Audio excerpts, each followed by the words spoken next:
Hello everyone, स्वागत है बेटा आप सबका हमारे इस नए लेक्चर में कोऑर्डिनेट ज्योमेट्री के। और बेटा आपको सबको याद होगा कि सर्कल चैप्टर चल रहा है, बहुत सारी थ्योरी हो चुकी है, लेकिन अभी काफी सारे ऐसे टॉपिक्स हैं जो मुझे आपको पढ़ाने बचे हैं। और मुझे बेटा पूरी उम्मीद है कि आपको इस चैप्टर में काफी कॉन्फिडेंस भी आ रहा होगा। तो बच्चों देखिए, आज का लेक्चर स्टार्ट करने के पहले मैं आप सबको बता दूं कि अभी तक हमने कोऑर्डिनेट ज्योमेट्री में पॉइंट, स्ट्रेट लाइन अच्छे से कंप्लीट कर लिया है और सर्कल अभी चल रहा है। ये जो 3 चैप्टर्स है बेटा, ये 3 चैप्टर्स आपको बहुत अच्छे से आने चाहिए, तब आगे चल के आपको कोनिक सेक्शन पूरा समझ में आएगा, जिसमें पैराबोला, एलिप्स एंड हाइपरबोला आएगा। तो किसी भी कीमत में आप इन 3 चैप्टर्स को बिल्कुल भी बेटा कमजोर मत जाने दीजिएगा, अदरवाइज आप फिर मेंटली प्रिपेयर्ड रहिएगा कि आपके आगे के चैप्टर्स बहुत कमजोर हो जाएंगे। इसलिए अभी बहुत मेहनत करिए और इन चैप्टर्स को आप स्ट्रॉन्ग करिए।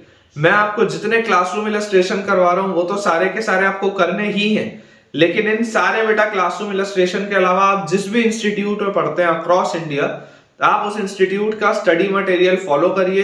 अगर मान लीजिए किसी कारणवश आप किसी भी इंस्टीट्यूट में बेटा एनरोल्ड नहीं है, तो कोई स्टैंडर्ड बुक लीजिए। बहुत सारी स्टैंडर्ड बुक्स आती हैं, आप चाहे तो कमेंट से मुझसे पूछ सकते हैं, मैं आपको कुछ बुक्स रेफर कर दूंगा। लेकिन आप कोई ना कोई एडिशनल मटेरियल भी सॉल्व करते रहिए ताकि आपकी पढ़ाई बढ़िया से हो पाए। तो आज का बेटा हम लेक्चर स्टार्ट करें उसके पहले मैं आपको बता दूं कि एक सबसे बेटा पहले हम्बल रिक्वेस्ट है सारे हमारे बच्चों के लिए कि जितने भी बच्चे अभी तक हमारे टेलीग्राम चैनल से नहीं जुड़े हैं, आप बेटा हमारे टेलीग्राम चैनल को ज्वाइन करिए, जिसका ज्वाइनिंग लिंक आपको नीचे डिस्क्रिप्शन बॉक्स पे दिख रहा होगा। उसे ज्वाइन करने से आपको बच्चों 2 एडवांटेज होंगे। जो पहला एडवांटेज है वो ये है कि क्योंकि मैं एक दिन में मल्टीपल लेक्चर्स पोस्ट करता हूं, तो कई बार बच्चों का कोई ना कोई लेक्चर छूट जाता है या मिस हो जाता है, क्योंकि उन्हें पता ही नहीं चल पाता कि मैंने कोई लेक्चर पोस्ट भी किया है। तो इस चीज से बचने के लिए आपका बच्चों टेलीग्राम चैनल बहुत काम आता है, जहां पर मैंने ये हैबिट बनाई है कि जब भी बेटा मैं कोई नया वीडियो यूट्यूब पे पोस्ट करूंगा, एट द सेम टाइम मैं उसका एक क्रिएटिव आपके टेलीग्राम चैनल पर भी डालूंगा, जिसमें कि पूरा इंफॉर्मेशन होगा कि कितने बजे कौन से चैप्टर का, कौन से टॉपिक का वीडियो हमने पोस्ट किया है, ताकि आपको हमेशा एट अ ग्लांस सारी चीजें दिखती रहे और आपका कभी भी कोई भी लेक्चर छूटे ना। और जो बच्चों सेकंड एडवांटेज है अपने पास वो ये है कि यार यहाँ पर तो मैं आपको बेटा बहुत सारे क्वेश्चंस की प्रैक्टिस करा रहा हूँ क्लास में। मुझे ऑनेस्टली ऐसा लगता है कि शायद ही हिंदुस्तान में किसी भी कोचिंग इंस्टीट्यूट में इतने क्लासरूम इलस्ट्रेशन करवाए जाते होंगे इस लेवल के, क्योंकि क्वालिटी क्वेश्चंस भी हैं ये। लेकिन उसके बाद भी बच्चों मेरा ये मानना है कि सिर्फ इन क्वेश्चंस के दम पर जेईई मेंस और एडवांस क्रैक करना पॉसिबल नहीं है। अगर आप अपना रैंक इंप्रूव करना चाहते हैं, कुछ अच्छा हासिल करना चाहते हैं, तो आपको एडिशनल क्वेश्चंस चाहिए। और ये एडिशनल क्वेश्चंस कहाँ मिलेंगे? तो आपके टेलीग्राम चैनल पर मिलेंगे। तो जल्दी से बेटा आप हमारे टेलीग्राम चैनल को ज्वाइन करिए, ज्वाइनिंग लिंक आपको नीचे डिस्क्रिप्शन बॉक्स पर दिख रहा है। और अब अगर आप बेटा डिस्क्रिप्शन बॉक्स देख ही रहे हैं, तो आपने यार देखा होगा कि उसमें एक यूट्यूब चैनल का भी लिंक है। अब भला ये यूट्यूब चैनल कौन सा है? तो यार देखो, मैं आप सबको बता दूं कि ये यूट्यूब चैनल मेरा पर्सनल यूट्यूब चैनल है, जिसमें कि मुझे ऐसा लगता है कि आप जिस एग्जाम की तैयारी कर रहे हैं उसमें अप्स एंड डाउन्स लगे रहना बहुत नॉर्मल सी बात है। और बहुत बार ऐसा होगा कि आप थोड़ा सा डीमोटिवेटेड फील करेंगे, या आपको लगेगा कि यार हो सकता है मैं इस काबिल ही नहीं हूं कि मेरा एग्जाम क्लियर हो। तो ये वाली सारी चीजों से बचने के लिए वो वाला बेटा मेरा यूट्यूब चैनल है, और उसमें मैं इंश्योर करता हूं कि मैं सिर्फ पॉजिटिव वीडियोस पोस्ट करूं। ऐसे वीडियोस बेटा मैं आपके लिए लाऊं जिसमें कि आप जिसको देखने के बाद मोटिवेटेड फील करें, पूरे एनर्जाइज्ड हो जाएं और चार्ज्ड अप हो जाएं, और उसके बाद फिर आप एग्जाम की तैयारी अच्छे से करें। तो एक बार आप अगर चाहें तो उस YouTube चैनल को भी विजिट करके देख सकते हैं, और अगर फायदेमंद लगे तो उसको भी आप सब्सक्राइब कर सकते हैं। चलिए स्टार्ट करते हैं बच्चों अपना आज का लेक्चर। कुछ सवालों से स्टार्ट करेंगे, और अगर आपको मेरे पढ़ाने से थोड़ा भी फायदा हो रहा है तो जल्दी से वीडियो को लाइक कर दीजिए। और हाँ, कमेंट्स में ये भी बताइएगा कि ये वाली जो शर्ट मैंने पहनी हुई है, जो कि अब एक्सपर्ट्स चैनल की न्यू टी शर्ट है, वो आपको कैसी लगी। तो देखिए बच्चों, अपने पास पहला सवाल इसमें बेटा लिखा हुआ आज के लेक्चर का कि find the equation of a circle, find the equation of a circle, find the equation of a circle passing through the origin,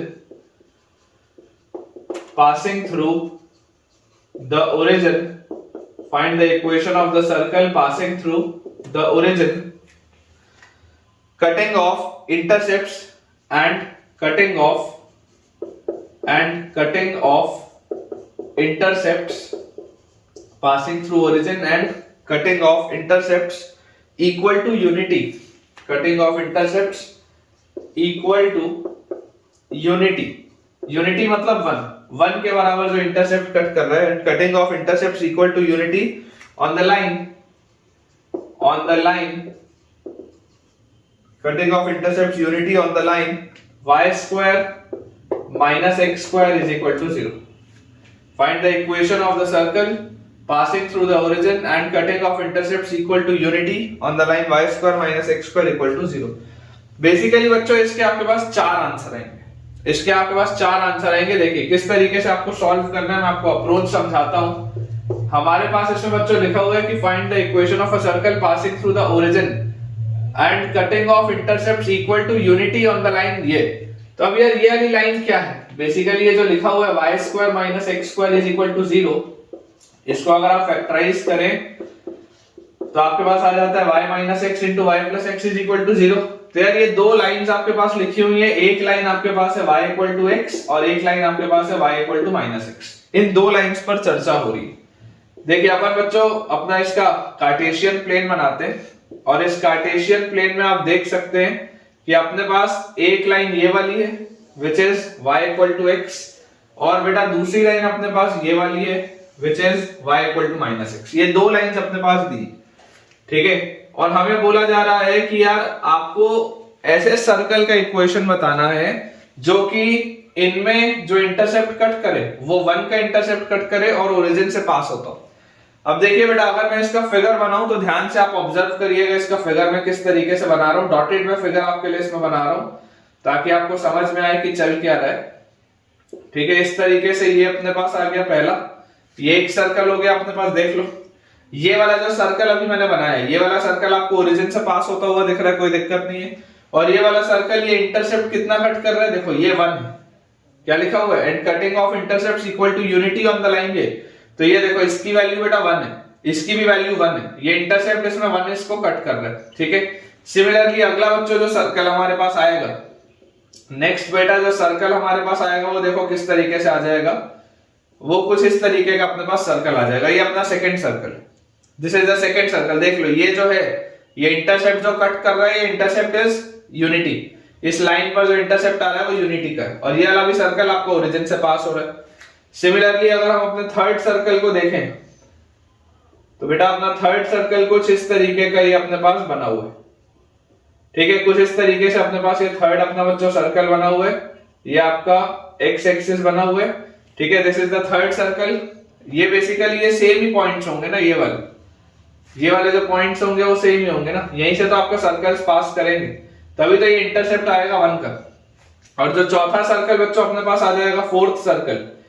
fourth circle कैसा आ जाएगा, कुछ इस तरीके का आ जाएगा। देखो फोर्थ सर्कल, इसको भी थोड़ा सा अपन इससे बड़ा बना लेते हैं ऊपर, ये अपने पास आ गया, देख लो चौथा सर्कल, ठीक है। ये 4 सर्कल्स आपके पास है, इस तरीके का फिगर बनेगा। मुझे ऐसा देखकर लग रहा है कि काफी सुंदर मैंने फिगर बना लिया है, ड्राइंग अच्छी है, ठीक है। तो चलिए अगर बेटा ये चीज आपको समझ में आती है, ठीक है, अगर ये वाली चीज बच्चों आपको एकदम क्लियर है तो यहाँ से अपने को क्या चीज दिखता है, यहाँ से यार अपने को दिखाई देता है कि ये कोऑर्डिनेट्स क्या होंगे। क्लियरली आपको एक बात पता है कि ये लाइन का स्लोप अगर 1 है मतलब ये एंगल 45 डिग्री होगा। तो अगर ये वाला एंगल 45 डिग्री होगा मतलब समझो ये इंटरसेप्ट 1 था, इस इंटरसेप्ट की वैल्यू थी 1, तो अगर ये 1 था तो दिस विल बी 1 cos 45। ये अपने पास कितना आ जाएगा, ये अपने पास आ जाएगा, इसके अगर कोऑर्डिनेट्स आप देखोगे तो दिस विल बी 1 cos 45 मतलब 1/√2 और दिस विल बी 1 sin 45 मतलब अगेन 1/√2। ये अपने पास आ जाएगा कोऑर्डिनेट। सिमिलरली अगर मैं यहां पर देखूं तो यार यहां पर भी आप देखो ये 1 है तो दिस विल बी 1 cos 45 और नीचे 1 sin 45, तो इसके कोऑर्डिनेट आपके पास आ जाएंगे 1/√2 -1/√2। इसमें भी डाउट नहीं होना चाहिए। सेम लॉजिक से इसके आपके पास कोऑर्डिनेट आ जाएंगे -1/√2 -1/√2 और जो ये चौथा वाला अपने पास पॉइंट है इसके अपने पास कोऑर्डिनेट आ जाएंगे -1/√2 1/√2। ये अपने पास देखो 4 कोऑर्डिनेट्स आ रहे हैं, ठीक है। ये अपने पास इसमें बच्चों 4 कोऑर्डिनेट्स आ रहे हैं और जैसे ही हमको ये 4 इसमें कोऑर्डिनेट्स मिले तो यार यहां से देखो अपने को बेटा क्या चीज समझ में आती है इन 4 कोऑर्डिनेट से। यहां से आपको दिखाई देता है कि अगर आप इसको ज्वाइन करेंगे, ठीक है, अगर बेटा आप इसको ऐसे ज्वाइन करेंगे इनके ये इंटरसेक्शन वाले पॉइंट्स को, तो यार ये एक सर्कल जैसा दिखाई, ये एक स्क्वायर जैसा दिखाई देता है, ठीक है ना। अच्छा से देखो एक ऐसा पैटर्न बन गया अपने पास, ये एक स्क्वायर जैसा बेटा दिखाई देता है, क्योंकि देखो ये वाला जो टोटल लेंथ आएगा, ये टोटल लेंथ कितना होगा 1/√2 और माइनस 1/√2, मतलब ये 1/√2 और 1/√2 तो 2/√2, ये पूरे स्क्वायर का लेंथ आएगा √2 यूनिट्स। ये जो स्क्वायर होगा उसका लेंथ आएगा √2 यूनिट्स, ये साइड का, या ये जो सर्कल होगा। अब आप ऑब्जर्व करो, एक बहुत खतरनाक सी मैं आपको इसमें चीज ऑब्जर्व करा रहा हूं।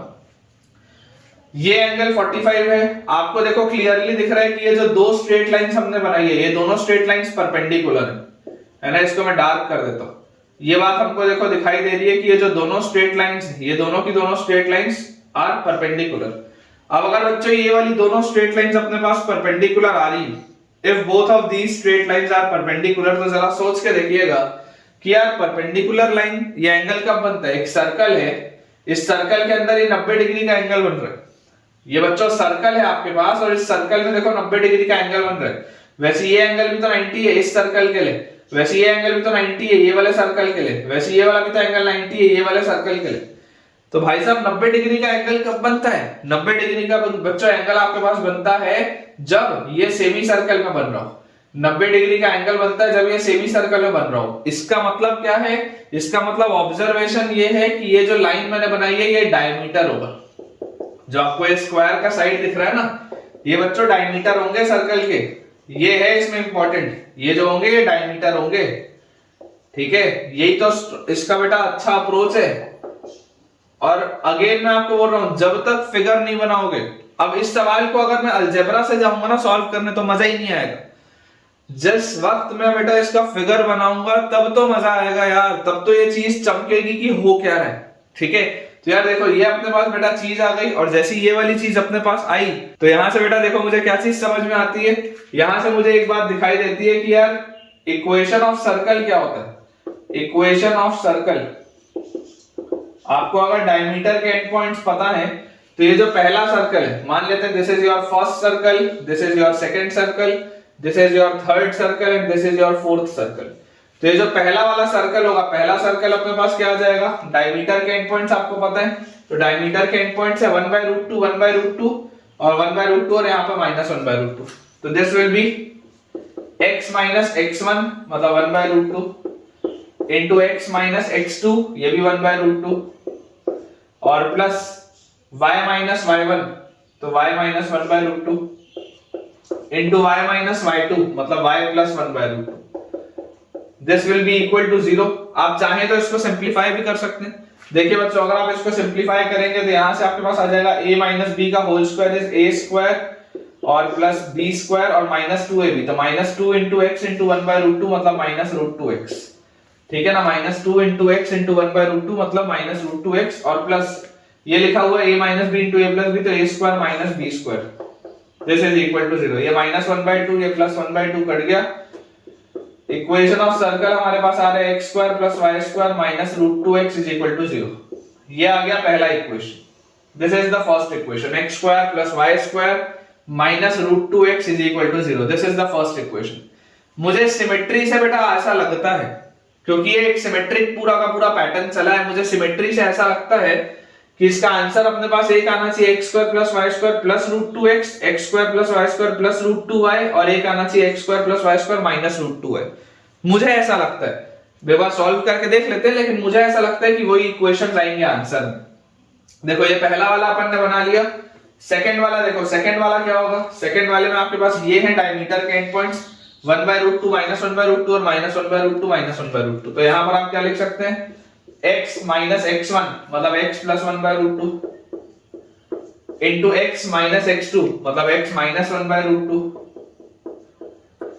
प्लस y माइनस y1 मतलब y plus 1/√2, y minus y1 into y minus y2 मतलब y plus 1/√2 is equal to 0, ठीक है। x minus x1 into x minus x2 plus y minus y1 into y minus y2, ये अपने पास चीज आ जाएगी। और जैसी बच्चों ये अपने पास चीज आ गई, एक बार देख लेते हैं, ठीक है। तो यहां से आप देखिए इसको a minus b into a plus b a square minus b square, तो x स्क्वायर माइनस 1/2 आ जाएगा a square minus b square से, और ये a प्लस b का होल स्क्वायर है तो a square plus b square और प्लस 2 इंटू y इंटू 1/√2 तो √2y। This is equal to 0। ये +1/2 -1/2 कट गया। देख लो वैसे इक्वेशन आ रहा है जैसा मैंने आपको बोला था। इक्वेशन अपने पास आ जाएगा x² + y² + √2y = 0। ये अपने पास आ गया दूसरा इक्वेशन। ठीक है, ये अपने पास बच्चों आ गया दूसरा इक्वेशन। सिमिलरली अगर मैं थर्ड और फोर्थ सॉल्व करूं तो थर्ड वाला जो सर्कल है, देखो थर्ड वाला सर्कल हमारे पास क्या लिखा हुआ है, थर्ड वाले सर्कल के डायमीटर दिए हुए -1/√2 -1/√2 1/√2 और -1/√2। तो ये आपके पास आ जाएगा x - x1, तो x + 1/√2 into x - x2 मतलब x + 1/√2 और प्लस y - y1 मतलब y - 1/√2 into y - y2 मतलब y + 1/√2। This is equal to 0। ये अपने पास देखो चीज आ गई। ठीक है, तो यार यहां से आप देखेंगे a + b का होल स्क्वायर मतलब a² + b² + 2ab, तो √2x और a - b into a + b is a² - b², तो a² और -b²। This is equal to 0। तो -1/2 + 1/2 कट गया, तो यहां से आंसर आ गया x² + y² + √2x = 0। ठीक है, ये अपने पास देख लो आ गया। यहां पर आपके पास क्या x² + y² - √2x, यहां पर आपके पास आ गया x² + y² + √2x, ये आपके पास है x² + y² + √2y। और मैं डायरेक्टली बोल सकता हूं अगर मैं फोर्थ वाले को देखूं तो देखो फोर्थ वाले का आंसर अपने पास क्या आ जाएगा, फोर्थ वाले का आंसर आ जाएगा x² + y² - √2y। सॉल्व कर लेना, आ जाएगा x² + y² - √2y = 0। ये अपने पास आंसर आ जाएगा चौथे वाले का। तो विद दिस बच्चों मुझे लगता है कि ये वाला सवाल आपको बहुत बढ़िया तरीके से समझ में आ गया होगा और काफी आसान सा ये सवाल था। अगर हम ग्राफ के थ्रू जाएं, अगर हम इसका फिगर बना के देखें तो it is a very easy question. और ऐसे अगर आप बेटा सवाल बनाएंगे, मैं आपको फिर बोल रहा हूं, जब आप इस तरीके के सवाल बनाएंगे ना तब आपको फील आएगा कि यार हो क्या है, तब आपको समझ में आएगा कि अदरवाइज ये चैप्टर डिफिकल्ट क्यों लगता है। बच्चों को ये चैप्टर डिफिकल्ट सिर्फ इसलिए लगता है क्योंकि इस तरीके से पढ़ाया नहीं जाता, इस तरीके से चीजें समझाई नहीं जाती। तो वो क्या होता है, फिर ऐसा लगता है कि यार पता नहीं क्या ही चल रहा है और फिर पूरा चैप्टर उड़ जाता है। तो अगर आप मेरी इस बात से सहमत हैं और अगर आप भी उनमें से हैं जिनका ये चैप्टर उड़ चुका था और अब शायद थोड़ा बहुत समझ में आ रहा है, तो कृपया कमेंट्स में हमें बताएं ताकि हम इसी उत्साह के साथ आपके लिए ये सारी चीजें कंटिन्यू करते रहें। देखिए बेटा, अगला अपने पास जो सवाल लिखा है उसमें दिया हुआ है find the equation of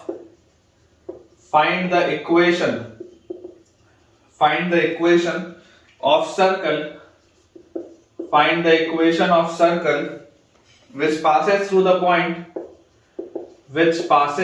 find the equation of the circle which passes through the point find the equation of the circle which passes through the point 2, 3 which passes through the point 2, 3 and the center lies on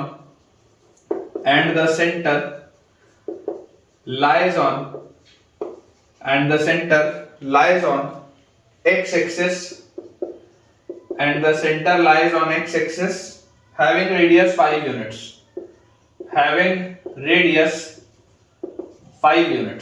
ये अपने पास बच्चों सवाल दिया हुआ having radius 5 units। ठीक है, देखिए जैसे बेटा आप इसको सॉल्व करेंगे आपको बोला जा रहा है find the equation of the circle which passes through the point 2, 3। आपको एक ऐसे सर्कल का इक्वेशन बताना है जो 2, 3 से पास होता हो and centre lies on x axis.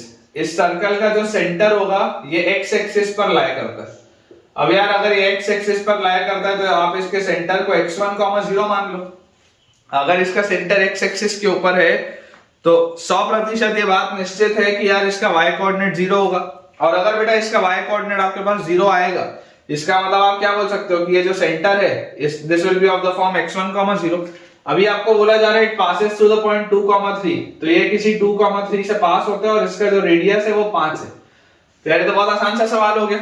आसान सवाल है ताकि कंसेप्ट बने, कॉन्फिडेंस आए, चैप्टर से प्यार हो तभी तो होगा।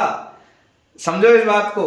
कई सारे बच्चे बोलते हैं कि सर ये तो बहुत आसान सवाल है, क्यों करा रहे हो। मैं इतने सालों से ऐसे सवाल कराता हूं, ठीक है, धीरे धीरे लेवल में इंक्रीज करता हूं, लेकिन शुरू में आपको चैप्टर से बेटा प्यार भी तो होना चाहिए, चैप्टर में कॉन्फिडेंस भी तो आना चाहिए कि बना सकते हैं। यही तो छोटी छोटी सी चीजें हैं जो यार एक टीचर को पता होनी चाहिए मेरे हिसाब से। ठीक है, तो देखिए यहाँ पर जैसे अगर बेटा आपके पास ये चीज आ गई तो यहाँ से आप क्या बोल सकते हैं डिस्टेंस फॉर्मूला लगा के कि यार x1 माइनस 2 का स्क्वायर प्लस 0 माइनस 3 का square is equal to radius का स्क्वायर मतलब 5 का स्क्वायर, ये होगा डिस्टेंस फार्मूला से। तो यहां से अपने पास आ जाएगा x1 स्क्वायर, या इसको अपन ऐसे लिख लेते हैं, इसको अपन लिख लेते हैं this will B x1 minus 2 का स्क्वायर इज इक्वल टू 5 का स्क्वायर 25 माइनस 3 का स्क्वायर इज 9। तो ये अपने पास आ गया 16 व्हिच इज 4 का square and this comes out to be x1 minus 2 का होल स्क्वायर। तो यहां से x1 माइनस 2 की वैल्यू आ जाएगी 4, या हमारे पास x1 माइनस 2 की वैल्यू आ जाएगी -4। तो x1 की बच्चों वैल्यू आ जाएगी 6, या आपके पास x1 की वैल्यू आ जाएगी -2। हमारे पास ये दो वैल्यूज आ रही हैं x1 की। अब अगर बेटा ये आपके पास दो वैल्यूज आ रही है x1 की, इसका मतलब दो प्रकार के सर्कल संभव है। इसका मतलब क्या है कि दो तरीके से आप सर्कल बना सकते हैं। तो जो सर्कल का इक्वेशन आ जाएगा, equation of circle centre radius form, centre मेरे पास आ गया, रेडियस मेरे को पता है, सेंटर रेडियस फॉर्म क्या बोलता है x माइनस x1 का स्क्वायर मतलब x माइनस 6 का square plus y minus y1 का स्क्वायर तो y माइनस 0 का square is equal to radius का स्क्वायर, रेडियस 5 है, 5 का स्क्वायर 25। अगर इसको सॉल्व करेंगे तो आ जाएगा x square minus 12x plus 36 plus y square minus 25 is equal to 0 which comes out to be x square plus y square minus 12x और 36 में से बच्चों अगर 25 जाएगा तो 11 बचेगा तो प्लस 11 इक्वल टू 0। ये अपने पास आ जाता है फर्स्ट इक्वेशन, ठीक है। और अगर आपका सेंटर -2, 0 हो जाता तो इक्वेशन हो जाता x माइनस x1 मतलब कि x प्लस 2 का square plus y minus y1 का square is equal to radius का स्क्वायर मतलब 25। तो this gives x square plus 4x plus 4 plus y square is equal to 25। और अगर मैं पूरे को बेटा सॉल्व कर लूं एक साइड लेके आके तो x square plus y square plus 4x और 4 minus 25 is minus 21 is equal to 0। यार ये दो आंसर आने चाहिए मेरे हिसाब से। एक बार इसको देख लेते हैं आंसर क्या अपने पास दिया हुआ है। तो एक आंसर लिखा है x square plus y square minus 12x plus 11 equal to 0, बिल्कुल सही है। और दूसरा लिखा हुआ है x square plus y square plus 4x minus 21 equal to 0, बिल्कुल सही है बच्चों। छोटा सा सवाल था, मुझे उम्मीद है कि आपने भी इसको बना लिया होगा। अगला बेटा अपने पास जो सवाल इसमें लिखा हुआ है उसमें अपने पास दिया है कि find the equation of the circle, find the equation of the circle, find the equation of the circle whose center lies at, find the equation of the circle whose center lies at 4, 3, whose center lies at 4, 3 and touches the straight line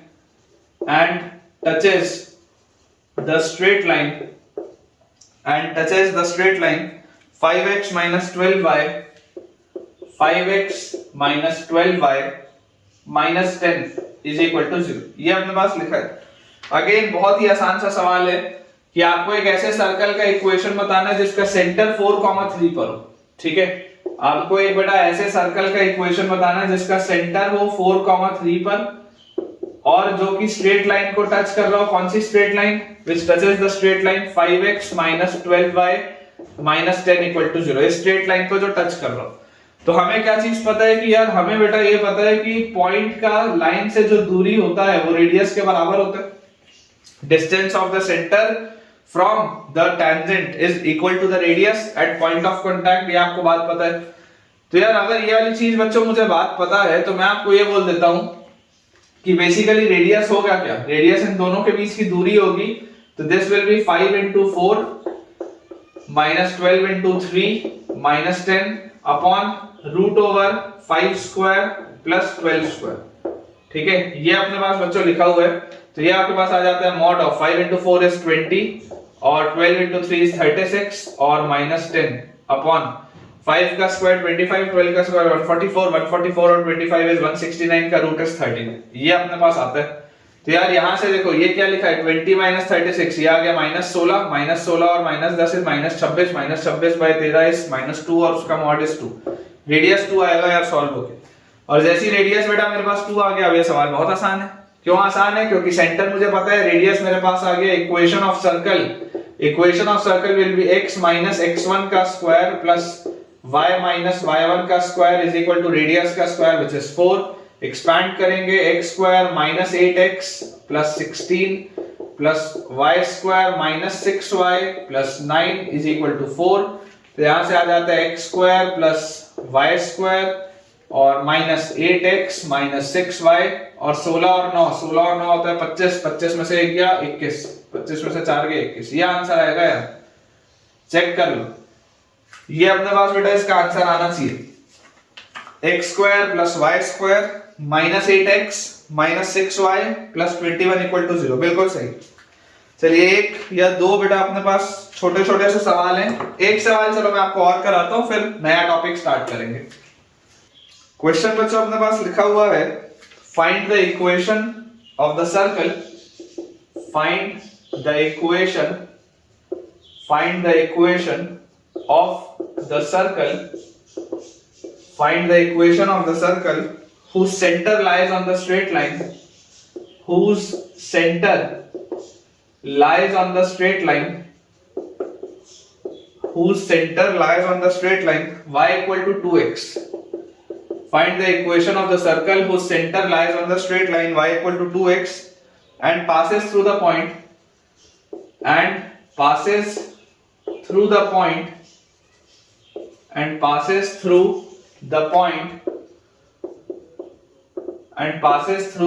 point minus 1 comma 2 and passes through the point minus 1 comma 2 and 3 comma minus 2 and passes through the point minus 1 comma 2 and 3 comma minus 2। ये अपने पास बेटा सवाल है, देखेंगे ध्यान से। Equation of the circle जिसका centre straight line पर लाई करता है और ये सर्कल इन दो पॉइंट से पास होता है।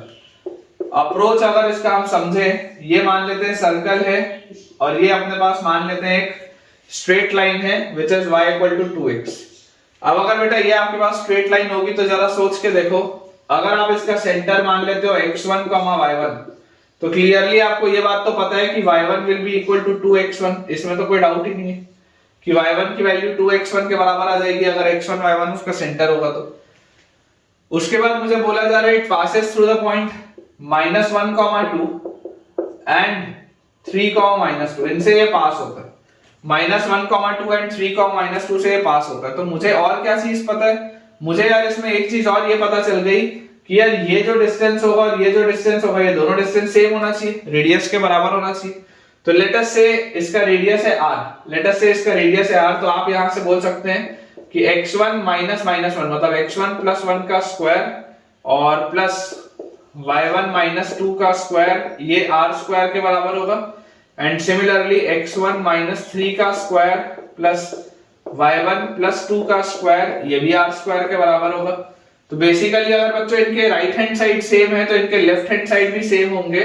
तो यहां से आप बोल सकते हैं x1 प्लस 1 का स्क्वायर प्लस y1 माइनस 2 का square will be equal to x1 minus 3 का स्क्वायर प्लस y1 प्लस 2 का स्क्वायर। इसको अगर मैं ओपन अप करूं तो x1 square plus 2x1 plus 1 plus y1 square minus 4y1 plus 4 is equal to x1 square minus 6x1 plus 9 plus y1 square plus 4y1 plus 4। ये अपने पास आ जाता है।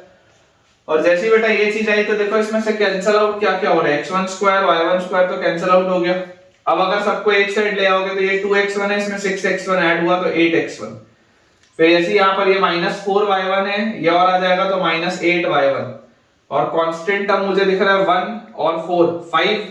ऐसा करते हैं 4 से 4 भी काट दो तो यहाँ पर आपके पास 1 है और यहाँ पर 9 है, इधर आ जाएगा तो माइनस 8। तो यार पूरे में से 8 का फैक्टर कॉमन है तो x1 minus y1 minus 1 is equal to 0। ये अपने पास आ जाता है दूसरा इक्वेशन। ये पहला इक्वेशन है, दूसरा इक्वेशन है बस इसमें पुट कर दो। जैसे ही बेटा आप इसमें पुट करोगे तो आपके पास आ जाएगा x1 माइनस y1 की जगह 2x1 minus 1 is equal to 0। तो ये अपने पास कितना आ गया, this is minus x1 minus 1 is equal to 0 और यहां से आ जाता है x1 की वैल्यू माइनस 1। यहां से अपने पास x1 की वैल्यू आ जाती है माइनस 1। अब जैसे ही बच्चों x1 की वैल्यू मेरे पास माइनस 1 आ गई, ऑटोमेटिकली y1 की वैल्यू कितनी आ जाएगी, y1 की वैल्यू मेरे पास आ जाएगी x1 अगर माइनस 1 है तो 2 into माइनस 1 इज माइनस 2, तो y1 की वैल्यू मेरे पास आ जाती है माइनस 2। अब मुझे इससे सेंटर मिल गया, सेंटर के कोऑर्डिनेट्स आ गए -1, -2, सेंटर के कोऑर्डिनेट्स आ गए -1, -2।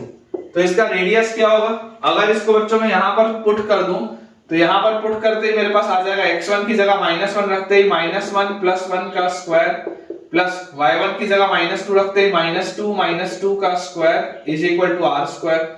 ये खत्म हो गया और ये अपने पास कितना आ गया? -2 इज -4, -4 का स्क्वायर है 16 is equal to r square. तो रेडियस की वैल्यू आएगी 4। रेडियस बच्चों अपने पास आ गया 4, सेंटर के कोऑर्डिनेट्स आ गए -1, -2।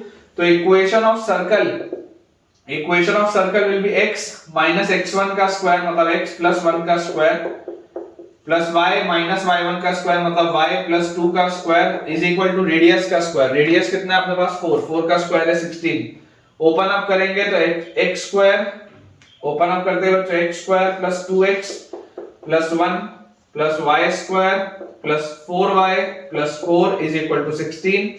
तो यहां से अपने पास आ जाता है x स्क्वायर + y स्क्वायर और +2x + 4y, x square + y square + 2x + 4y और 1 और 4 5 और -16 तो -11। This is equal to 0। ये आंसर आता है यार इसका। चेक कर लीजिए बेटा, अगर आपने भी इसको सॉल्व किया होगा तो देख लीजिए आंसर अपने पास आ जाएगा x square + y square + 2x + 4y -11 equal to 0। बिल्कुल सही। बेसिकली कैसा है ना बेटा, अलग अलग मटेरियल के सवाल है, तो जैसे जैसे मुझे जो जो सवाल लगता है कि आपके लिए करवाना जरूरी है मैं करवाते जा रहा हूं। मैं आपको यहाँ पर थोड़ा सा हिस्सा बेटा क्लियर करके होमवर्क के लिए क्वेश्चन दे देता हूँ, बहुत आसान सा है और उसका मैं आपको आंसर भी बता देता हूँ। देखिए अपने पास एक सवाल लिखा हुआ है फॉर होमवर्क, आप इसको घर पे खुद से बना के देख लीजिएगा। मैंने आपको लास्ट लेक्चर में भी कराए थे कुछ होमवर्क के 3 मेरे ख्याल से मैंने आपको क्वेश्चन दिए थे। लिखा हुआ है find the equation of the circle, find the equation of the circle, find the equation of the circle passing through 3 non-collinear points, passing through 3 non-collinear points। कौन कौन से पॉइंट्स है? ऐसा वाला सवाल क्योंकि मैं आपको पहले भी करा चुका हूं। passing through 3 non-collinear points 3, 4, उसके बाद है -3, -4, -3, -4 और उसके बाद अपने पास लिखा हुआ है 0,5। ठीक है 0,5। इसका आंसर अपने पास आ जाएगा, आंसर मैं आपको बता देता हूं। इसका आंसर बच्चों मेरे ख्याल से आएगा x square + y square equal to 25। आप रख के भी देख सकते हो, पूरा सेटिस्फाई हो जाएगा। x square + y square equal to 25 ये इसका आंसर आएगा। ठीक है, एक बार इसको आप अटेम्प्ट करके देख लीजिएगा। तो इसके साथ बेटा जो बेसिक अपन ने अभी तक की थ्योरी पढ़ी है उसके कुछ आसान से सवाल थे जो हो गए। अब अपन अपने नए टॉपिक की तरफ आगे बढ़ते हैं। अगला बच्चों अपने पास जो टॉपिक है उसमें लिखा हुआ है power of a point with respect to circle, power of a point with respect to circle. ठीक है, तो इसके बेटा जो रेलेवेंट अपने पास बेसिक थ्योरी है पहले मैं आपको वो लिखा देता हूं, उसके बाद समझाता हूं कि हो क्या है। लिखेंगे बच्चों साथ में एक थ्योरम है, पहले मैं आपको नोट करा देता हूं। थ्योरम डाल के आप लिखेंगे कि the power of point P, the power of point P x1 y1, the power of point P x1 y1 with respect to the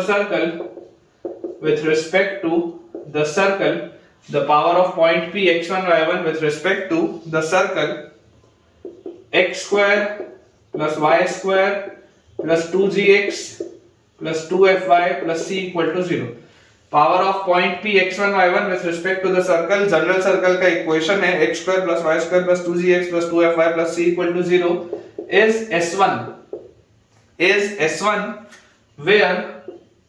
where S1 is equal to x1 square plus y1 square plus 2gx1 plus 2fy1 plus c, where S1 is equal to ये बेटा चीज अपने पास जो लिखी हुई है। ठीक है, अब इसके बाद देखिए मैं आपको इसको पहले समझाता हूं, फिर कुछ काम की मैं आपको चीजें इसमें और लिखाऊंगा। बेसिकली देखिए हो क्या है, आपके पास बोला जा रहा है कि आपके पास एक पॉइंट है P which is x1 y1 और आपके पास एक सर्कल है which is x square plus y square plus 2gx plus 2fy plus c is equal to 0, और आपको बोला जा रहा है कि पावर ऑफ अ पॉइंट को हम रिप्रेजेंट करते हैं s1 से, जहां पर s1 क्या होता है, s1 ये होता है x1 square plus y1 square plus 2gx1 plus 2fy1 plus c equal to 0। Basically ये जो सर्कल का इक्वेशन होता है s, उस s में आप उठा के x1 y1 डाल दोगे तो ये s1 आपको मिल जाएगा। ये सेम s1 आपको कहां पर मिला था कि पॉइंट अंदर है कि बाहर है कि सर्कल के ऊपर है, तो हमने बोला था कि s1 अगर ग्रेटर देन 0 होगा तो पॉइंट सर्कल के बाहर होता है, s1 अगर इक्वल टू 0 होगा तो पॉइंट सर्कल के ऊपर होता है, और अगर s1 की वैल्यू 0 से छोटी होती है तो पॉइंट सर्कल के अंदर होता है। ये चीज हमने आपको बताई थी। आप बेटा एक कॉन्फ़िगरेशन समझने की कोशिश करिए, ठीक है, कि अगर मेरे पास ये एक सर्कल है जो कि बहुत अच्छा बन गया है, तो इस सर्कल में यहां पर बेटा कोई एक एक्सटर्नल पॉइंट है P which is x1 y1, ठीक है, यहां पर कोई एक एक्सटर्नल पॉइंट है P which is x1 y1, और मुझे यहां पर ये बोला जा रहा है कि यार इस पॉइंट P का यहां से जो इसका टेंजेंट होगा, ठीक है, लेट अस से ये जो टेंजेंट होगा ये पॉइंट T पर टेंजेंट है सर्कल पे, पॉइंट T पर ये सर्कल पे टेंजेंट है, और ये इसका सेंटर है सर्कल का, लेट अस से सर्कल का सेंटर है मेरे पास O। तो अगर बेटा ये आपका सर्कल का इक्वेशन था तो इसके कोऑर्डिनेट्स क्या आ जाएंगे, -g का -f आ जाएंगे, इस बात में तो कोई डाउट नहीं। और O से लेकर P तक की ये दूरी अपने पास आ जाएगी, ठीक है, और हमको ये भी पता है कि ये जो एंगल होता है 90 डिग्री होता है, क्योंकि टेंजेंट और रेडियस, ये रेडियस हो जाएगा, तो टेंजेंट और radius are perpendicular at point of contact, ये बात हमको पता है। मैं आपको बोलता हूं बच्चों कि आप मुझे pt स्क्वायर की वैल्यू बताओ, आप मुझे pt स्क्वायर की वैल्यू बताओ कि what is the value of pt square. pt square क्या होगा, तो यार आप बोलोगे कि सर pt स्क्वायर आपको अगर निकालना है तो सर ये निकालने के लिए आप पाइथागोरस थ्योरम लगा लो, पाइथागोरस थ्योरम लगा लो। जैसे ही आप सर पाइथागोरस थ्योरम लगाएंगे तो pgt लिख रहा हूं, pgt इज पाइथागोरस थ्योरम, तो जैसे ही आप पाइथागोरस सर थ्योरम लगाएंगे तो आपको यहां से दिख जाएगा कि पाइथागोरस थ्योरम के हिसाब से OP square is equal to PT square और प्लस OT स्क्वायर, ठीक है, ये मुझे PT स्क्वायर निकालना था, तो मैं पाइथागोरस थ्योरम से आपको बोल दिया कि हाइपोटेनियस का स्क्वायर इज इक्वल टू बचे हुए दो साइड्स के स्क्वायर का सम, तो PT square plus OT square. अब यार ये जो आपके पास है बेटा OT तो रेडियस है, तो OT अगर रेडियस है तो रेडियस क्या होता है, this is root over g square plus f square minus c, OT तो यही होता है। PT मेरे को निकालना है PT का स्क्वायर, और OP क्या होगा, OP आप डिस्टेंस फार्मूला लगा सकते हैं, डिस्टेंस फार्मूला के हिसाब से root over x1 minus minus g मतलब x1 प्लस g का स्क्वायर और y1 माइनस माइनस f मतलब y1 प्लस f का स्क्वायर, ये आपके पास आ जाएगा क्या। तो जरा इसको ओपन अप करते हैं, देखिए स्क्वायर है, स्क्वायर अगर आप ओपन अप करोगे तो आपके पास आ जाएगा x1 प्लस g का square plus y1 plus f का square is equal to PT का स्क्वायर प्लस इसको जैसे आप ओपन अप करोगे स्क्वायर करके तो आपके पास आएगा g square plus f square minus c।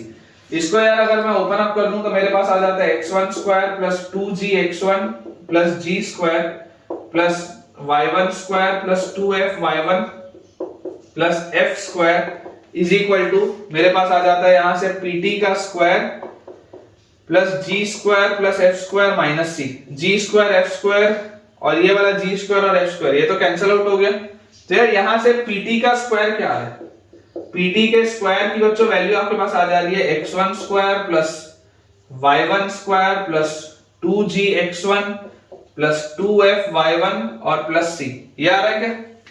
और यार यही चीज तो अभी मैंने आपको s1 बोली थी, यही चीज तो अभी मैंने आपको s1 बोली थी। तो बेसिकली पावर ऑफ पॉइंट क्या होता है, what is power of point, power of point आता है बेटा PT स्क्वायर के बराबर, और PT स्क्वायर किसके बराबर होता है, S1 के बराबर, ठीक है। पावर ऑफ जो पॉइंट होता है this is basically equal to PT square, ठीक है, which is equal to S1। Power of point अगर आपको पूछा जाए तो वो S1 के बराबर होता है, जो जिसकी वैल्यू होती है PT स्क्वायर के आगे। यही बेटा अभी कुछ दिनों बाद जब मैं आपको लेंथ ऑफ टेंजेंट बताऊंगा तो ये PT क्या है, PT basically length of tangent है, तो उस समय लेंथ ऑफ टेंजेंट आपके पास आएगा रूट S1 आएगा, कुछ लेक्चर्स के अंदर आएगा कि PT आपके पास क्या है, टेंजेंट का लेंथ है ना, तो लेंथ ऑफ टेंजेंट आपके पास आएगा रूट S1, उधर भी यही चीज का यूज आएगा। सारी की सारी बेटा चीजें इंटर रिलेटेड है, ठीक है, तो बस आराम से आप सुनते जाइए, समझते जाइए जो मैं आपको चीजें बता रहा हूं। तो ये अपने पास आ गया, अब आप याद करो बेटा, मैंने आपको जब शुरू में बेसिक थ्योरम्स बताए थे सर्कल के, तो बेसिक थ्योरम से बच्चों मैंने आपको एक इंपॉर्टेंट रिजल्ट बताया था जो कि क्लास 10th की एनसीईआरटी में ऑप्शनल एक्सरसाइज में दिया। क्या है वो इंपॉर्टेंट रिजल्ट? कि अगर ये P से लेकर T तक की आपकी टेंजेंट है, और अगर आपने मान लीजिए ये एक सीकेंट बना लिया, या ये एक सीकेंट बना लिया, या ये एक सीकेंट बना लिया, ठीक है, मान लेते हैं इसको A बोल दो, इसको B बोल दो, या इसको आप C बोल लो, इसको आप D बोल लो, या इसको आप E बोल दो और इसको आप F बोल दो। तो मैंने आपको एक इंपॉर्टेंट रिजल्ट बताया था कि PT स्क्वायर की वैल्यू होती है PA इंटू PB, या इसको आप बोल सकते हो PC इंटू PD, या आप इसको बोल सकते हो PE इंटू PF, सबका मतलब सेम है। ये एक बहुत इंपॉर्टेंट रिजल्ट है बेटा, जो मैंने आपको शुरू में ही बता दिया था कि ये चीज अपने को पता होनी चाहिए कि PT स्क्वायर जो होता है, PT square basically PA into PB के बराबर होता है, या PC इंटू PD के बराबर होता है, या PE इंटू PF के बराबर होता है। ये चीज का अपने को जानकारी होना चाहिए। तो आप बेटा इतने को एक बार नोट डाउन कर लीजिए। उसके बाद जो इसमें काम के रिलेवेंट और थ्योरी है मेरे पास लिखी हुई, मैं आपको वो लिखाता हूं। जो बेसिक है बेटा, जो क्रक्स है पूरी चीज का, जो जिस्ट है पूरी चीज का, वो मैंने आपको बता दिया। पावर ऑफ पॉइंट मतलब क्या होता है? पावर ऑफ पॉइंट होता है S1 के बराबर। S1 इन टर्न किसके बराबर होता है? PT स्क्वायर के बराबर। और PT स्क्वायर इन टर्न किसके बराबर होता है? PA PB या PC PD या PE PF, इस तरीके से। तो यार इसको आप एक बार नोट अच्छे से कर लीजिए। लिखा है बेटा अपने पास, नोट डाल के एक चीज लिखिए जो मैंने आपको ऑलरेडी भी बताया हुआ है, पिछले लेक्चर में आपको बताया हूं। नोट डाल के लिख लीजिए कि if P lies outside, if P lies outside, inside or on the circle, if P lies outside, inside or on the circle, then power of point is, ये चीज मैं आपको पहले ही बता चुका हूं। Then power of point is, अगर outside होगा तो पावर ऑफ पॉइंट जो S1 होगा दैट विल बी पॉजिटिव, अगर इनसाइड होगा तो पावर ऑफ पॉइंट जो आएगा दैट विल बी नेगेटिव। ठीक है, तो पॉजिटिव, नेगेटिव और जीरो, पॉजिटिव, नेगेटिव और जीरो रिस्पेक्टिवली। ये एक बच्चों अपने पास पॉइंट लिखा हुआ है, जो चीज आपको पहले से भी आती है। और अभी जो मैंने आपको फिगर बना के बताया उसको भी आप एक बार नोट कर लीजिए कि if from a point P, if from a point P x1 y1, if from a point P x1 y1 inside or outside the circle, inside or outside the circle, inside or outside the circle, ठीक है, if from a point P inside or outside the circle a secant be drawn, a secant be drawn, a secant be drawn intersecting the circle in 2 points, intersecting the circle in 2 points, intersecting the circle in 2 points A and B,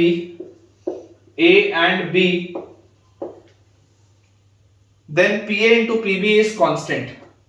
A and B, then PA into PB is equal to constant. Then PA into PB is equal to constant. ये अपने पास बच्चों चीज आ जाती है, PA into PB is equal to constant. The product PA into PB, the product PA into PB, the product PA into PB is called power of point, is called power of point, क्योंकि ये basically PT square के बराबर है जो S1 के बराबर था। तो PA into PB is called power of point, ठीक है, it is called power of point P x1 y1, power of point P x1 y1 with respect to the circle, ठीक है, with respect to the circle। ये अपने पास बच्चों चीज आ जाती है। The product PA into PB is called the power of point P x1 y1 with respect to the circle, ठीक है। अब बच्चों देखो, ये जैसे अपन ने लिखा, अब आप एक बात को समझो, इस बात को कि आउटसाइड द सर्कल अगर पॉइंट होगा तब तो कोई प्रॉब्लम नहीं, अगर इनसाइड द सर्कल हुआ पॉइंट, इमेजिन करो अगर आपके पास सर्कल के अंदर हुआ पॉइंट, तो अंदर से तो टेंजेंट आप बना नहीं सकते। अगर हमारे पास सर्कल के अंदर बेटा ये पॉइंट आ जाता है, मान लीजिए यहां पर आपके पास ये पॉइंट है, दिस इज पॉइंट P, और यहां से आपने ये एक बना लिया लाइन इस तरीके से, या यहां से मान लीजिए ये आपने एक लाइन बना लिया इस तरीके से, ये आपके पास A है, ये B है, मान लेते हैं ये आपके पास C है, ये D है। कुछ ऐसी आपके पास प्रोफाइल है, आपको दिखाई दे रहा है कि AB भी एक सीकेंट है, ये जो CD है ये भी एक सीकेंट है। तो आपको बोला जा रहा है कि PA इंटू PB जो होता है, PA इंटू PB जो होता है ये कांस्टेंट होता है। ऑफ कोर्स आप यहां से कोई टेंजेंट तो डाल नहीं सकते, तो आप PT स्क्वायर की बात नहीं होगी। अगर पॉइंट अंदर होगा तो सिर्फ ये प्रोडक्ट की बात होगी, PA और PB की, या PC और PD की। तो ये कांस्टेंट क्यों होता है? तो यार आप याद करो, मैंने आपको बेटा यार ये प्रोफाइल बताई है कि इसको आप इंटरसेक्टिंग कॉर्ड थ्योरम से भी समझ सकते हो कि ये जो आपके पास ट्राइंगल बने दो, ये दोनों ट्राइंगल सिमिलर होंगे। क्यों सिमिलर होंगे? देखो ये वाले आर्क में, ये वाले बेटा पूरे आर्क में ये वाला एंगल है, और ये वाले पूरे आर्क में ये वाला भी एंगल है, तो ये दोनों एंगल तो बराबर हो गए, ठीक है। और ये वाला बेटा एंगल और ये वाला एंगल, ये दोनों वर्टिकली अपोजिट एंगल है, तो ये दोनों ही बराबर हो गए। तो इससे आप देख सकते हैं कि ए सिमिलैरिटी से आपके पास जो है triangle PCA will be similar to triangle कौन सा, P और B और D, ये सिमिलर हो जाएंगे। और सिमिलर होते ही आप बोल सकते हैं PC by PB will be equal to AC by DB will be equal to PA by PD, ये आप बोल सकते हैं। और जैसे ही आपने बच्चों ये बोला तो यार यहां से देखो, ये पहले और आखिरी वाले रेशियो को अगर आप पकड़ोगे तो आपके पास आ जाएगा PA into PB is equal to PC into PD, आ जाएगा, देख लो PC into PD is equal to PA into PB, यही तो लिखा है, यही तो लिखा हुआ है कि PA इंटू PB कांस्टेंट होता है, PC इंटू PD कांस्टेंट होता है। तो जब पॉइंट सर्कल के अंदर लाई करेगा ना, तब आप PT स्क्वायर की बात नहीं करोगे। इस केस में पावर ऑफ पॉइंट क्या हो जाएगा? पावर ऑफ पॉइंट अभी भी S1 स्क्वायर है, मतलब पावर ऑफ पॉइंट अभी भी S1 है, लेकिन अब S1 की वैल्यू किसके बराबर आएगी? अब S1 की वैल्यू आएगी PA इंटू PB के बराबर। तो बेसिकली बेटा ये एक सिंपल सी चीज है जो हमको पता होनी चाहिए, और अगर आपको ये वाली चीज अच्छे से क्लियर है तो अब आप सवाल की प्रैक्टिस कर सकते हैं। जैसे अपने पास बेटा इसमें एक सवाल लिखा हुआ है, क्वेश्चन अपने पास दिया है कि if P2,8 if P2,8 is an interior point, if P2,8 is an interior point of a circle, if P2,8 is an interior point of a circle, x square plus y square minus 2x plus 4y, x square plus y square minus 2x plus 4y minus P is equal to 0. If P2,8 is an interior point of a circle, x square plus y square minus 2x plus 4y minus P equal to 0, which neither touches nor intersects the axis, which neither touches nor intersects the axis, ठीक है, which neither touches nor intersects the axis, then find the set of values of P. Then find the set of values of P. Then find the set of values of P. ये अपने पास बेटा सवाल है। देखिए observe करने की कोशिश करिए, आपको इसमें क्या बोला जा रहा है? आपको इसमें बोला जा रहा है कि आपके पास एक पॉइंट है 2,8 जो कि एक सर्कल के अंदर है। ये हमारे पास एक सर्कल है, इसके अंदर कहीं पर एक पॉइंट है विच इज 2,8, ये पॉइंट इसके अंदर है। ये जो आपके पास सर्कल लिखा हुआ है, इस सर्कल का इक्वेशन दिया है x square plus y square minus 2x plus 4y minus p equal to 0। Clearly आपको बच्चों पता है कि सेंटर के कोऑर्डिनेट्स क्या होते हैं? Minus half into coefficient of x, तो माइनस 2 इंटू माइनस हाफ जैसे आप करेंगे तो 1 आएगा, और minus half into coefficient of y, तो माइनस हाफ इंटू 4 करेंगे तो आपके पास माइनस 2 आएगा। तो मतलब सर्कल के सेंटर के कोऑर्डिनेट्स तो क्या आ रहा है? 1, माइनस 2। हो सकता है इसका अपने को काम ना पड़े, लेकिन कोई बात नहीं, अपन निकाल लेते हैं, निकाल सकते हैं तो। और आपके पास यहां पर बोला जा रहा है, और ये जो सर्कल है, it neither touches nor intersects the axis. Axis देखो ये ax es अगर लिखा है तो प्लूरल है, जब ax is लिखा होता है तो सिंगुलर होता है, लेकिन अगर ax es लिखा होता है तो प्लूरल होता है। प्लूरल होता है मतलब कि ये कोऑर्डिनेट एक्सिस को बच्चों, ये कोऑर्डिनेट एक्सिस को ना टच कर रहा है ना इंटरसेक्ट कर रहा है, कुछ नहीं कर रहा। तो अगर ये मेरे पास बेटा केस है तो बोल रहा है find the set of values of P, find the set of values of P। तो यार सबसे पहले तो आपको क्या समझ में आता है कि अगर ये पॉइंट 2,8 सर्कल के अंदर है तो S1 की वैल्यू 0 से छोटी होनी चाहिए, पावर ऑफ पॉइंट जो होना चाहिए वो नेगेटिव होना चाहिए, ठीक है। क्योंकि आप इसको ऐसे समझो, देखो पीटी स्क्वायर आप बोलते हो, पीटी स्क्वायर को आप S1 बोलते हो, ठीक है। अब अगर बेटा आप पीटी स्क्वायर को, तो एक परफेक्ट स्क्वायर बना नेगेटिव कैसे हो सकता है? परफेक्ट स्क्वायर इसीलिए तो आप नेगेटिव बोल रहे हो ना, क्योंकि अंदर से टेंजेंट बनाना पॉसिबल ही नहीं है, वो इमेजिनरी टेंजेंट हो जाएगा। इसलिए जब S1 की आप बात करोगे तो अंदर वाले केस में आप S1 को बोलोगे PA इंटू PB, समझ पा रहे हो? आप बेसिकली पीटी स्क्वायर को बोलते हो S1 के बराबर, जो in turn PA into PB के बराबर होता है जब पॉइंट आउटसाइड होता है। लेकिन अगर पॉइंट इनसाइड हुआ तो पॉइंट इनसाइड के लिए तो S1 नेगेटिव होता है। अब बताओ क्या पीटी स्क्वायर कभी भी नेगेटिव हो सकता है क्या? परफेक्ट स्क्वायर तो नेगेटिव नहीं हो सकता, लेकिन फिर भी ये नेगेटिव हो रहा है। इसका मतलब क्या है? ये जो टेंजेंट आप जो लेंथ बोल रहे हो ना टेंजेंट, वो टेंजेंट एग्जिस्ट ही नहीं कर रही, it is not a real tangent, वो एक इमेजिनरी टेंजेंट है, इसलिए आपके पास ये रिलेशन आ रहा है। तो इसलिए आप S1 को क्या बोलोगे? अंदर के केस में आप S1 को केवल PA इंटू PB बोलोगे। इस बात का अपने को ध्यान रखना है।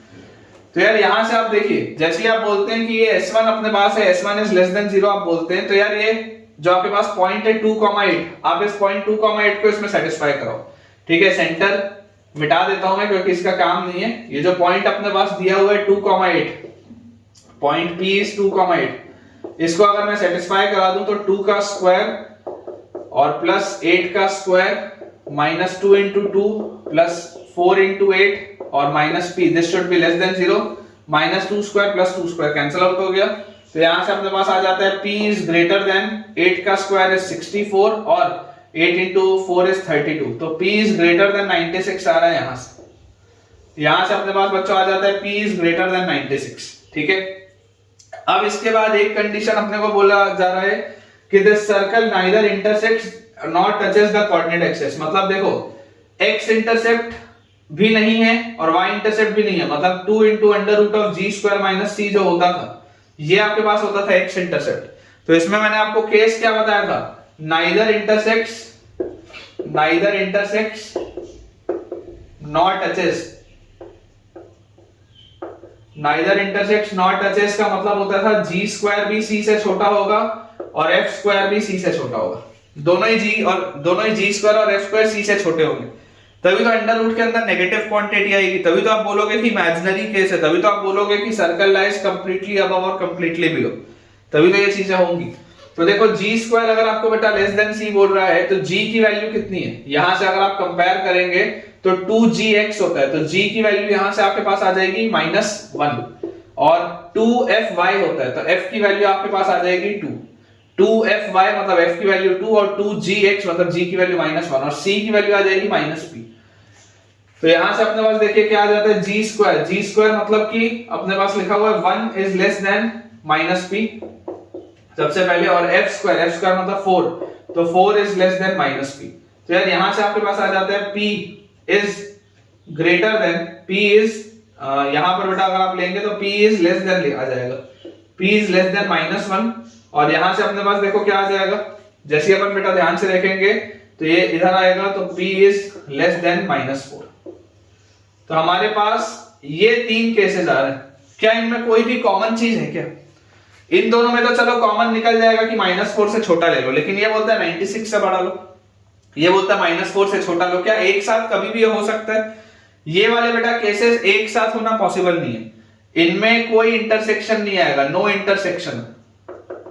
इंटरसेक्शन, और क्योंकि कोई भी इंटरसेक्शन नहीं आएगा देयरफॉर P बिलोंग्स टू 5 मतलब होता है नल सेट होता है, मतलब कि P की कोई भी वैल्यू नहीं हो सकती, P की बेटा कोई भी वैल्यू होना पॉसिबल नहीं है। तो एक बार अपना आंसर अपन चेक कर लेते हैं। एक जगह से अपने पास आ रहा है P लेस देन -1, एक जगह से अपने पास आ रहा है P लेस देन -4 और एक जगह से अपने पास आ रहा है P ग्रेटर देन 96। आंसर बेटा बिल्कुल सही है, व्हिच इज नल सेट, ऐसा कभी भी होना पॉसिबल नहीं। नेक्स्ट अपने पास बच्चों इसमें सवाल लिखा हुआ है, फाइंड द पोजीशन ऑफ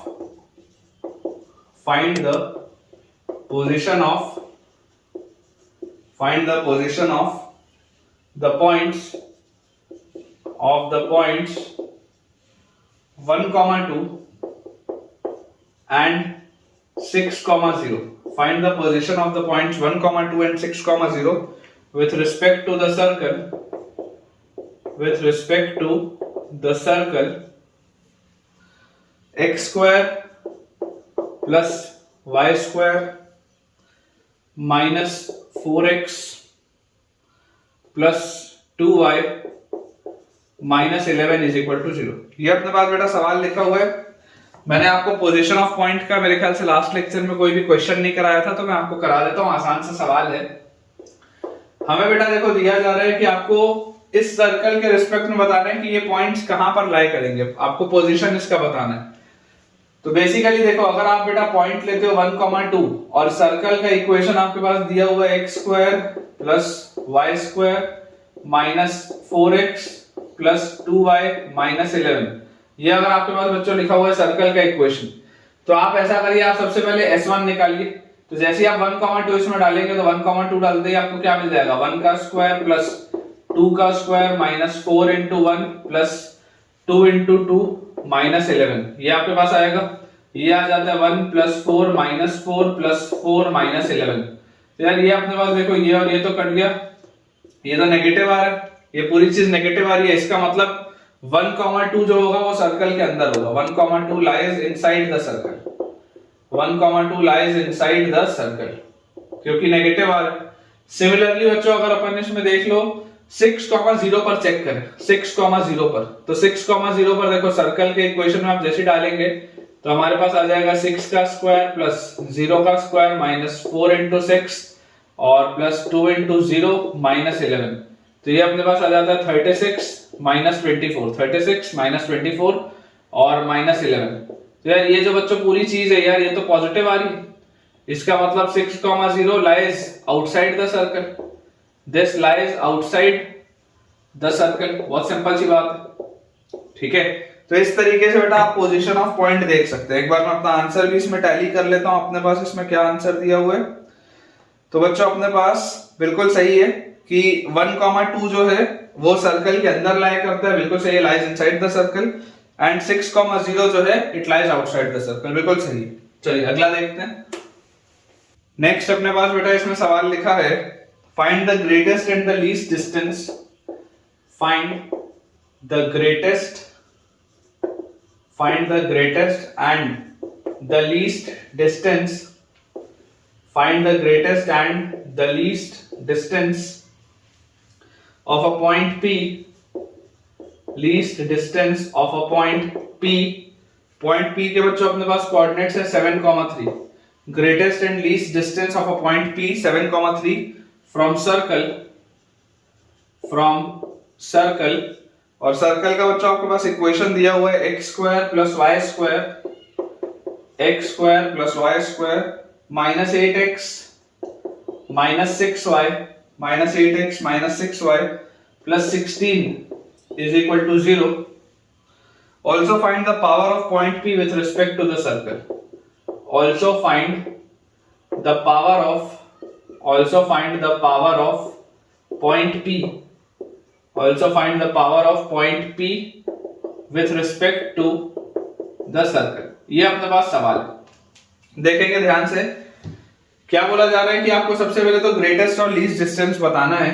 मैंने बेटा आपको इसकी थ्योरी में ऑलरेडी ये चीज बताई थी कि कोई भी अगर हमारे पास सर्कल हो, चाहे पॉइंट P अंदर हो चाहे पॉइंट P बाहर हो, आपके पास बेटा जो ग्रेटेस्ट डिस्टेंस आता है, ग्रेटेस्ट डिस्टेंस हमेशा कितना आता है, ग्रेटेस्ट डिस्टेंस आपके पास आता है D plus R। greatest distance is D plus R, ठीक है। जहां पर D क्या होता है, D होता है distance between